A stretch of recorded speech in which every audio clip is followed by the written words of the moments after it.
이렇게 그때 그 여관에서 이렇게 밥도 하고 뭐 거기서 뭐 쌀도 좀 조절하고 할 때도 그때 배감에서도 중국으로 건너가는 사람들 그 소리는 많이 듣었나요? 제가 17살 때부터 듣기는 했어요. 근데 제가 데려가겠다는 사람도 있었는데 나이가 어려가지고 엄마가 안 보냈거든요. 어차피 여자는 중국에 건너가면 시집을 가야 되는데 너무 애니까. 네, 이게 가슴이 막 맺혀가지고 이게 마음이 안 놓인대요. 일단 저도 그때 당시 이제 넘어오면 시집 가야 된다니까 저도 반대했거든요. 일단 무서워서 못 가겠다 하고 옆에서는 다 컸다 하는데 그건 옆에서 눈길이고 저나 엄마나 다 안 되고 그렇게 17살 때는 그래가지고 멈췄어요. 일단은 멈추고 이제 20살 돼가지고 엄마가 확 결심한 거예요. 가라 중국으로. 네. 한번 올라와가지고 하는 소리가 이제 여기 형님 쪽으로 형님 동생이 형님이라는 게 여기서는 뭐라 하지? 옳게? 얽혀, 예. 얽혀 쪽으로 해가지고 얽혀 동생이 이제 중국을 넘어가니까 거기 따라가라 하는 거예요. 일을 하다가 제가 그래도 떠날 땐 떠나더라도 청소는 팔꿈에 해놨어요. 깨끗하게 해놓고 이게 이제 인기 인수까지 딱 할 수 있게끔 딱 해놓고 대기하고 있다가 와가지고 제가 떠났거든요. 흔적 없이 네, 떠났구만. 와. 그렇게 해서 중국으로 넘어왔어요. 그러니까 중국 그러니까 두만강을 걷는 거야, 압록강을 걷는 거야? 저희는 배감이면은 두만강이에요? 해산이면 압록강일 거예요. 압록강. 네, 압록강. 얼룩굴 쪽으로 저는 건넜거든요. 그래서 이제 브로커한테 브로커가 이제 대륙 가면서 돈을 주잖아요. 준다고 들었는데 그 돈 받아서 엄마한테 아니요. 제가 떠날 때 일단 약속은 그렇게 했어요. 제가 떠나가지고 중국에서 한 반년 있다 자리 잡으면 엄마를 데려오는 걸로 했거든요. 그래가지고 엄마까지 떠났는데 모시고 가겠다. 네. 4명이 보니까 4명이더라고요. 여자가 4명인데 배감에서 둘 떠나고 해산에서 둘 해가지고 4명인데 그중에 제가 나이가 제일 어렸어요. 제일 어리고 25, 23, 24, 20살 이렇게 됐거든요. 젊은 군단으로 갔구나. 네. 고속에서 남자애가 16살짜리 애가 거간을 섰거든요. 그러니까 압록강에서 16살짜리가 브로커를 하는구나. 네, 이렇게 데려다주고 데려오고 하는 걸 했는데 저희는 이게 먹이 막 키놈이 하는 물을 건너는데 제가 수영을 못해요. 일단은 건너고 여기서 잡히면 안 된다는 이런 생각에 건너다가 4명이서 남자가 가운데 서고 남자애가 저희가 양 옆으로 2명씩 섰는데 여자애 2명은 선을 넣은 거예요. 선을 넣다 나니까 제가 물살을 따라 이게 물살을 따라 내려가면 걔네 손을 잡은 거예요. 그렇게 잡고 일단 수영도 못하는데 네. 참 만경대 가문 하셨네. 일단은 남자애가 힘이 세잖아요. 나이가 어려도 남자애가 힘이 세니까 걔 손을 꽉 잡고 넣지를 않았어요, 제가.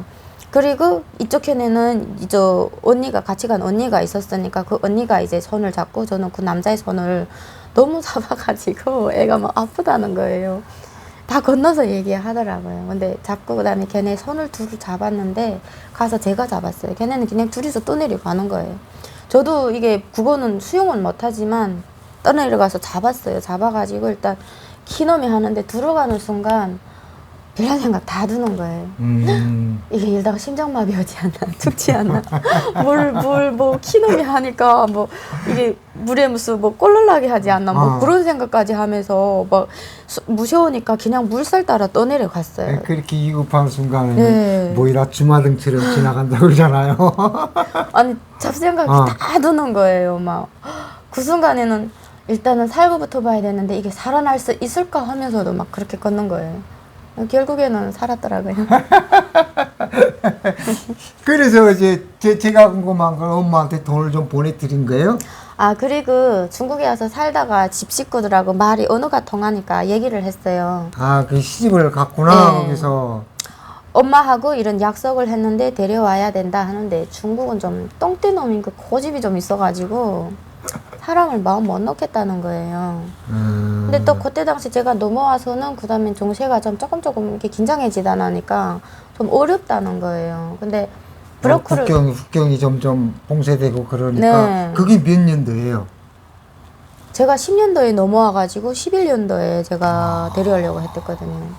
근데 일단 보내려고 하니까 집에서 반대해가지고 제가 그때 막 울고불고 난리도 아니었는데 그래도 뭐 딱 잘랐다니까 제가 어쩔 수 없은 거예요. 근데 그냥 그렇게 참다가 일단은 내가 여기서 살다가 내가 손에 힘이 있어야 되는데 일단 힘이 없잖아요. 그렇죠. 집안이 뭐 좀 못 산다던가 뭐 집안이 뭐 누가 이게 바보라던가 이러면은 제가 잡아가지고 억누를 수 있는데 집안에서 제일 문제인 게 시아버지였어요. 근데 그 시아버지가 좀 잘 사는 집으로 시집을 가셨네. 네. 근데 아. 그 집은 아들도 나이가 어린데 북한 여자 얻은 거는 그 시아버지가 신경병 환자 돼가지고 여자가 왔다간 그걸 보고는 잊지 못하고 달아날까봐 네 그냥 뭐 안 살고 갈 것 같으니까 북한 여자는 뭐 다 잘하고 뭐 다 좋다는 소리만 들어가지고 도망도 못 가잖아. 네 억누를 것 같으니까 일단은 북한 여자를 한 거예요. 근데 저도 들어가서 처음에는 시아버지한테 맞았거든요. 때려요? 며느리를? 그게 눈에 없어요. 뭐 이게 병이 더졌을 때는 며느리인지 자기 딸인지 뭐 누군지 몰라요. 일단 사람만 붙잡으면 무조건 때리거든요. 근데 제가 그때는 나이가 어리다 보니까 그런 거를 또 못 받지 하니까 그게 막 이게 속에서 막 우라가 치밀어 가지고 이제 그런 행동하고 들어와서 막 못나게 놀고 할 때는 막 찝찝거린 거예요. 저도 입살을 살아가지고 막 하다 나니까 그 신경이 더졌지만은 일단 짝짝하는 게 그게 아마 막 거슬렸나 봐요. 와서 머리채를 잡아가지고 질질 끌고 다녔어요. 그리고 대문 밖으로 못 나가게 하고 나가려면 한 발로 들이차고 일단 집에 뭐 어린애든 어른이든 뭐 남편 친구가 오잖아요. 동생이어든 상관없어요. 남자만 오면 딱 서가지고 이게 딱 섰잖아요. 왜 왔냐고 물어보잖아요. 막 이렇게 떨면서 닐라에 깔샤마 뭐 무서워요. 그 무슨 소리예요? 그러니까 왜 왔냐? 여기를 왜 왔냐? 그러는 거예요. 근데 중국 사람들은 그 주변 사람들은 다 아니까 그냥 먼저 나가잖아요. 제가 제일 분했던 게 그래도 같은 고향 사람인데 엄마뻘 되는 이모가 왔어요. 북한 사람이. 네. 막 내떨구면서 당장 나가라고 오지 말라고 막 그러는 거예요. 그래가지고 제가 그때 너무 분해가지고 나는 여기면서 아니 와서 남편은 가만히 있어요? 뭐 없었어요. 저희 아버지가 막 이렇게 때리고 해도? 없었어요 그때는. 그럼 들어온 다음에 대줘야지. 나 니네 아버지한테 매 맞았다. 안 대줬을 것 같아요. 제가 다 대줬죠.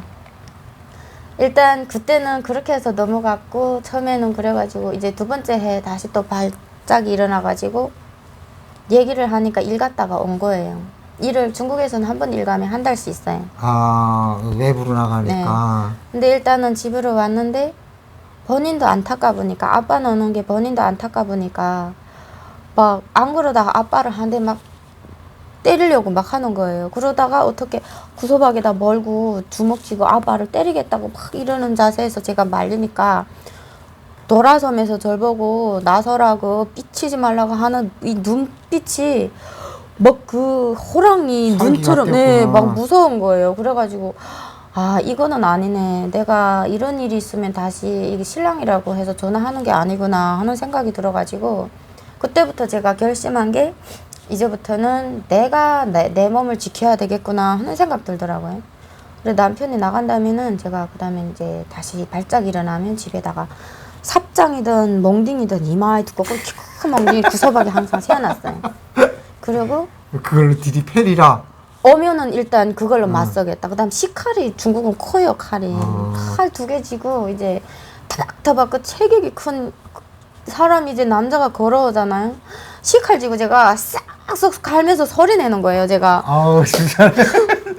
근데 일단은 병이 있는 사람이니까 뭐 손에 뭐가 졌잖아요. 무서워 달아나요. 네. 그걸 약점을 잡아가지고 제가 나무를 세워놓지 않으면 시칼을 재요. 싹싹 이렇게 소리 내니까 무서워서 달아나서 자기 방에 들어가서 뭐 있는 거란 거 다 이렇게 다 뻗쳐놓는 거예요. 못 들어오게. 네. 사실은 그게 나는 내를 방어하느라고 했는데 일단 자기를 찌를까봐 무서워하는 거예요. 그 다음에 생각한 게 이거 가지고 겁이 되네. 그 다음에 이제 다음부터는 그 발작만 일어나면 제가 시칼 소리를 내고 그 나무 몽둥이 지고 내려다 쳤어요. 네, 칵칵 소리 내고. 그러니까 이제 무서우니까 대문 밖으로도 나가고 그러는 거예요. 그러다가 이제는 그것도 이제는 안 먹힐 것 같고, 그리고 안 먹히는 게 아니고 제가 사실 며느리잖아요. 며느리인데 여기서 살면서 아무리 그래도 병이라 해도 시아버지한테 이러면 안 되겠다. 이런 식으로 하면 안 되겠다. 병 있는 사람도 아무리 모른다 해도 그래도 어딘가 이렇게 올리면 안 될까 하는 생각이 들더라고요. 그래가지고 오기 전에는 병이 더졌을 때 제가 병간호도 하고 이랬구나. 네, 간호를 하려고 하니까 사람을 곁에 못 오게 해요. 그래가지고 올렸죠. 가서 아빠 약을 안 먹으면 아프니까 병원 가야 된다니까 아빠 약 먹어야 된다고. 그리고 이렇게 얘기하면은 그런 소리를 해요. 아, 약을 먹는데요. 약을 먹는데 그렇게 하고는 안 먹는데 이제 일단 밖에 나갔는데 참내 그 구들 둘 다 안 뗀데 그 외톨이 집이 하나 있어요. 거기 누워서 자길래 제가 그 집을 집 사람이 안 사는 데를 왜 거기 들어가 자냐고 하니까 자기는 그게 있지 않으면 저 새 집을 지은 데는 귀신들이 많아서 못 있겠다는 거예요. 그러면 하는 소리가 그 자기 와이프 그 엄마 이름을 부르면서 시엄마는 네. 이미 하늘 날아가셨는가? 이름을 부르면서 있어요. 있는데 걔가 있어서 안 들어가겠다. 너치가 있어서 안 들어가겠대요. 그래요. 왜 안 들어가냐 하니까 보기 싫대요. 그래서 그러면 내가 엄마를 내보낼 거니까 엄마 없으면 집에 들어가겠냐 하니까 들어가겠대요. 그러면 내가 엄마를 저기 삼촌네 집에 보낼 거니까 들어가라고. 그리고 또 집에 달려와서는 엄마 보고 여기서 저희 방에 들어야 놓고 여기서 깜짝 말고 나오지 말라고. 절대 나오지 말라고 그래요. 일단은 들어와가지고 따뜻한 구들에 재워야 될 거 아니에요. 그 병이라는 게 일단 찬 데서 자고 하게 되면 몸이 까다로우니까 더 나는데, 그래서 데려와서 올리고 해서 약도 먹이고 뭐 그렇게 했는데 제가 일단 여기로 오게 된 거죠. 한국으로.